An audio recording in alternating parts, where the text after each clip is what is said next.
Boom! Science with Robertson, he is back in action. Okay. And now we're on to radiation. We're looking at atomic physics and we're going right into the middle of atoms and those atoms that are breaking apart.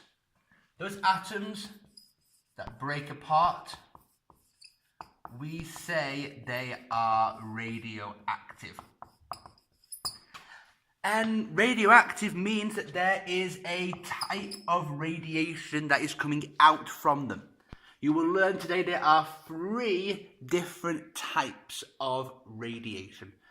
And they have different impacts and different effects. Radioactive means that basically, in some sense, there is energy that comes out of the atom.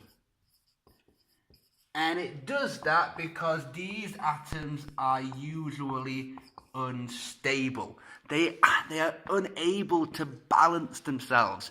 Usually they are just too big. Most of the very bottom of the periodic table, those are radioactive atoms. But it can also be if there's just too many protons or not enough neutrons. And if they're rubbing together, then you can get that atom to break apart. We have 3 different types.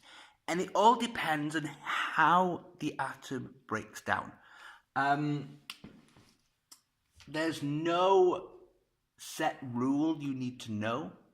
You need to know the 3 types and what happens. You don't need to know that, oh, this kind of atom, this makes this kind of radiation. You don't need to know that.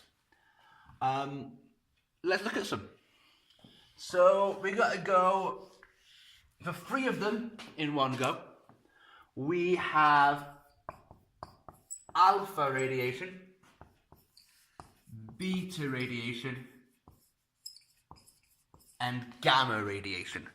3 different types up there. They're made of different things. Alpha is when a substance like this gets spat out of the atom.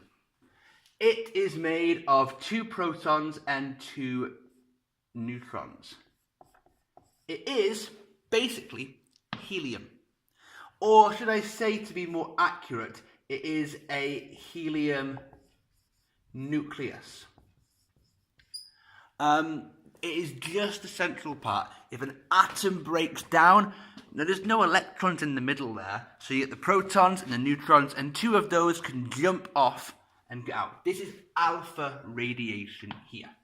Of course, 2 protons, no neutrons means it has a charge of +2.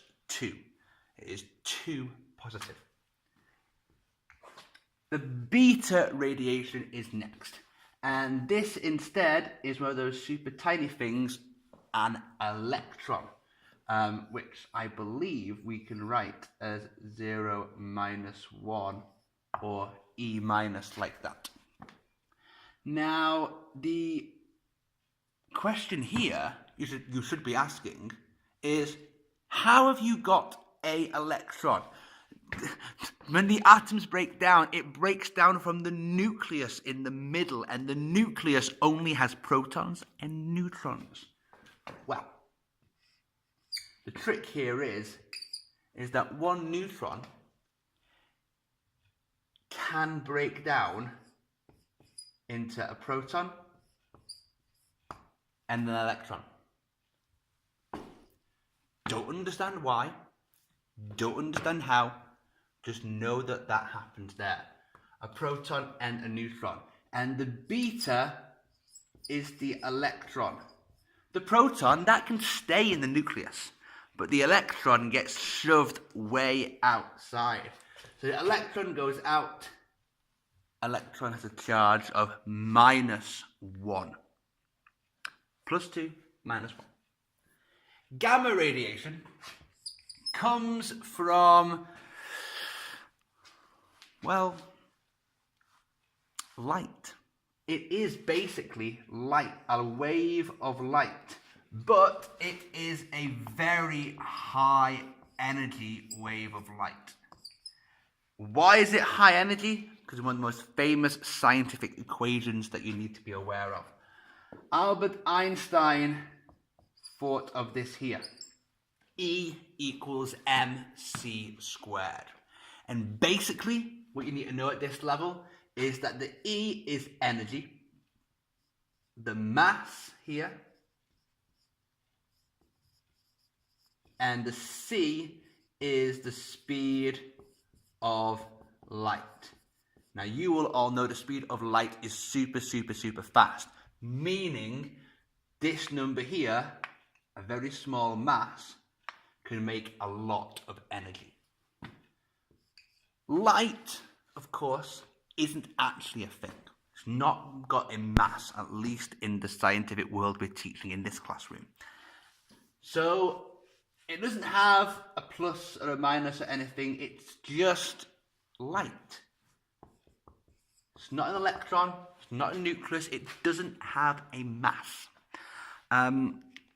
There are models of physics where we try and look to see if light has a weight. Something must be going on because a black hole can suck in light. But actually what it is, we're not going to get into right now. There are 3 different kinds of radiation. Now, the alpha, the helium nucleus, that can travel for a few centimeters. And then it will get itself absorbed by something. It will hit a particle somewhere and it will stop its travel. So that radiation doesn't go very far. Beta can go a bit further. I should put here, by the way, a few centimeters of air. Beta go a bit further. If you have a few centimeters of wood, for example, or aluminium, that would be enough to stop a beta radiation transmission. It's a bit faster, it's a bit lighter, so it can go a bit further through material. Gamma radiation is arguably the most dangerous, at least outside the body, because it needs to be stopped by a few meters of lead. Bly på svenska. And lead is a particularly heavy, very dense metal. So that there is a really good choice to stop the radiation. People who work with X-rays need to be protected, usually by lead walls. This, of course, here, what I'm looking at now, is outside the body. So, of course, gamma radiation outside the body could be the most dangerous. That all switches if I go inside the body. Remember that alpha there was +2. That means it has the highest chance of damaging the cells. This here will do the most damage inside the cells. And it will go down to the gamma doing the least damage. The problem with all of these kinds of radiation is that they ionize. When they are in the body, they can ionize different materials. They make them into ions when they're not meant to be ions. So things become charged and you get different reactions, and you can get, of course, then unnatural substances in the body. The scare